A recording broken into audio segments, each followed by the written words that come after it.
I have talked a lot about finding your niche and choosing the best niche for you over the years, but I've never talked about it like this. When I shared my journey last week of how I built my business and how I've really figured out my lane, there were a few comments about the fact that it took me 5 years to get here.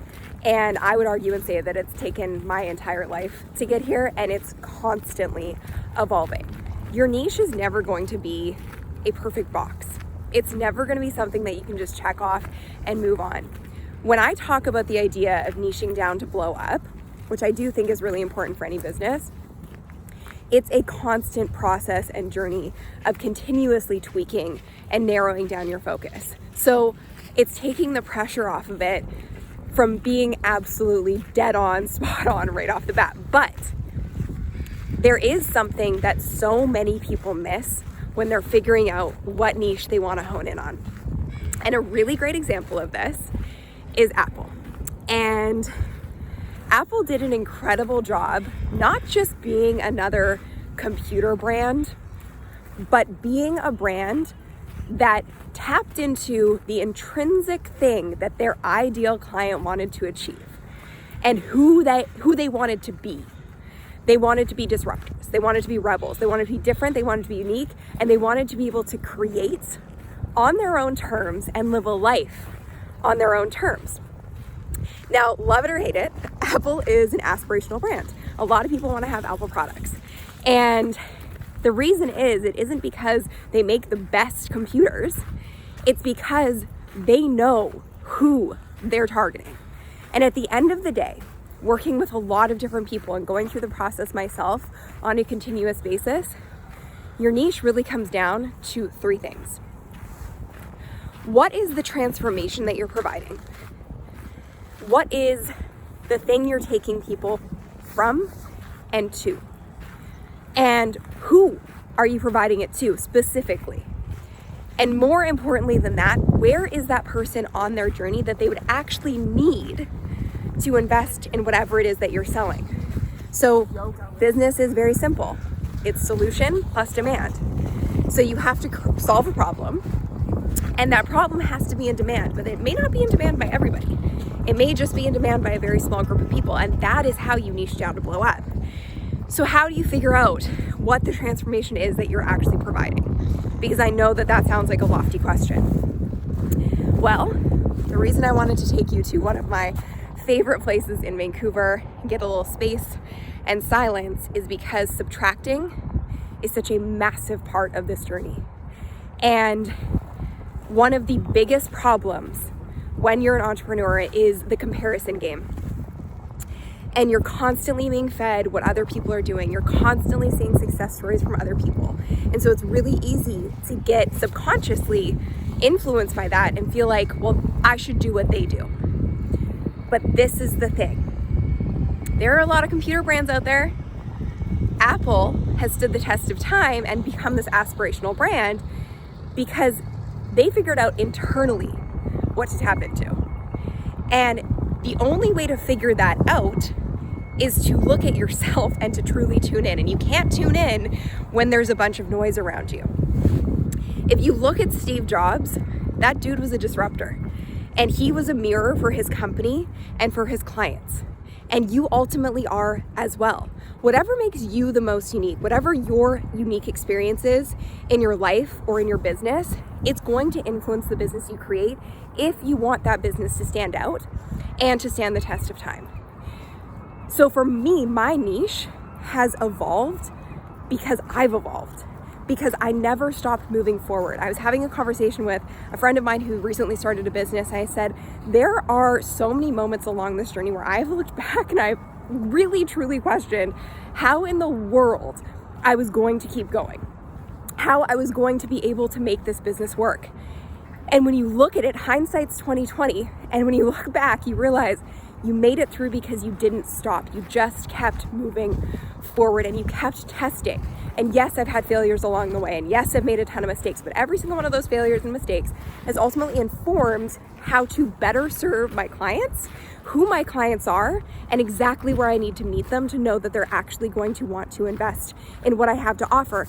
And subtracting in the sense that I don't need to be serving everyone. Being a generalist and trying to attract every person on the planet is not what makes a great business. Knowing the exact one person you're trying to attract, who they are, how they think, and how they operate in the world, and ultimately the transformation that they desire, who they want to become, or what they want to become, that is your niche. And that is the most overlooked thing when you're starting your business. And it's okay to start from a place of, okay, I just want to start a marketing business, or I just want to start a social media business. That's what I did. But through my own experience, I realized that there was so much more to it.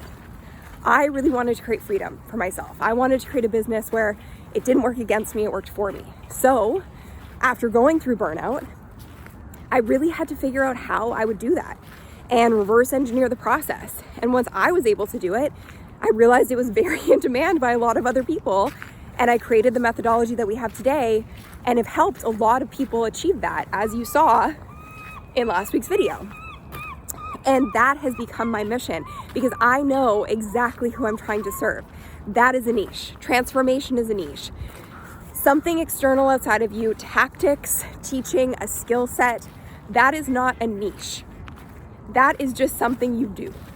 A niche is a transformation, and ultimately you are your niche, because there's nothing that you can do or teach better than something that you've actually experienced for yourself or overcome for yourself. So ask yourself a couple questions. First of all, if you could talk about one thing for the rest of your life and get excited about it and feel pumped up about it every time you talk about it, or when you go to a dinner party, what's the thing that you get so excited to have conversation around? What is that thing? Because you never want to build a business on a short-term interest, because you're going to have to invest all of your time, money, and attention into it. Warren Buffett always says, invest in things you actually care about. Well, there's no bigger investment of your time, money, sanity, energy than a business. So what is it that you're interested in? What do you spend hours researching? What do you get so excited and lit up when you talk about? That's the thing. What's a problem you've overcome for yourself? What is a lesson you've had to learn for yourself and you can teach others? What is the impact that you want to have on other people?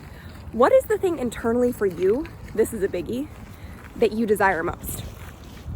Who do you want to become? Or who have you become that you're really, really proud of? Because that is the thing that you can ultimately share and create an impact on others with. So your niche is not out there.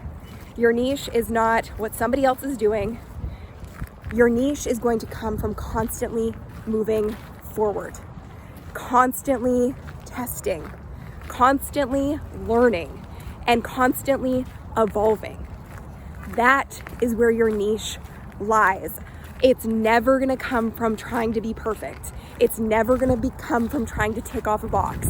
It's never going to come from anything external. And that's truthfully one of the biggest mistakes that I see on a regular basis. I wanted to share a quick story with you because I was having this conversation with a client of mine today, actually, and she's a videographer. And she said, you know, I just don't know how to niche down. I feel like all I want to do is like help videographers get more clients, make more money. And that's a really easy default for people to create a business around, because making money is something everybody wants to do. But that's an easy thing to teach ultimately. What's deeper than that? So I said, let's take a step back. Who are you and what brought you here? She said, well, I'm a really big introvert and I built my business completely by word of mouth. And then the pandemic hit and I had to bring my business online, and I had to figure out how to create content online that was going to get attention and where I could help people with editing services, because I couldn't shoot in person anymore. And I said, okay, stop right there. I said, you said a key word there that really stood out for me. You said introvert. That makes you you. That makes you different. So a creative introvert, that is a really great niche. Creative introverts who need to market themselves and need to grow their business but aren't sure how. That's a niche.